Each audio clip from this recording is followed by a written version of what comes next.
Walking Animación presenta datos históricos de la Revolución Mexicana.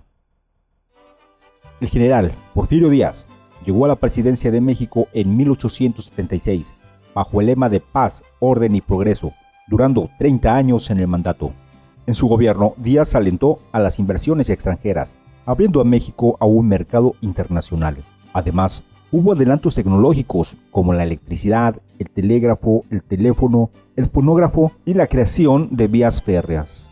Los beneficios del gobierno de Díaz solo llegaban a grandes funcionarios, hacendados e industriales, y a su vez marginaba las necesidades de los pobres. La mayoría de los mexicanos eran muy pobres y tenían una vida de semiesclavos en las haciendas, ya que los hacendados les habían quitado sus tierras. Les pagaban con fichas o vales y no conocían el dinero. Algunos campesinos no conocían otro lugar, solo la hacienda donde nacieron. Las deudas del padre con el patrón se pasaban a los hijos.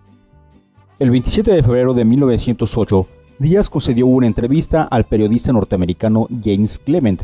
Díaz dijo que México estaba preparado para una era de libertad política y llamó a formar partidos de oposición porque estaba listo para retirarse en 1910.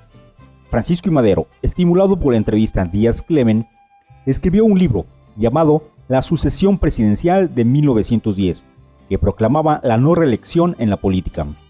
Madero se postuló como candidato en su partido nacional con el lema de sufragio efectivo, no reelección.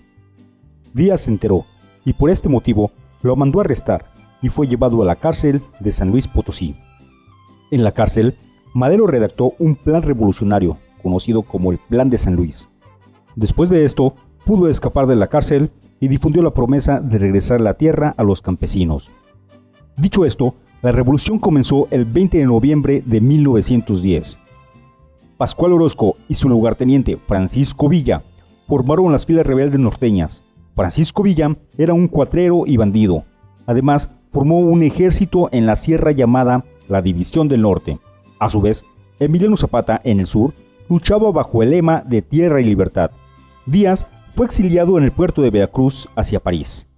Y Madero, siendo presidente, no cumplió lo que había prometido. Después de esto, las tropas rebeldes se levantaron en armas contra él y a este hecho se le llamó la Decena Trágica. En poco tiempo, Madero fue asesinado con su vicepresidente José María Pino Suárez por órdenes de Victoriano Huerta, que usurpó la presidencia de México. A su vez, Venustiano Carranza realizó el Plan de Guadalupe, que desconocía la usurpación de Victoriano Huerta en la presidencia y se nombraba a él mismo como jefe del ejército constitucional.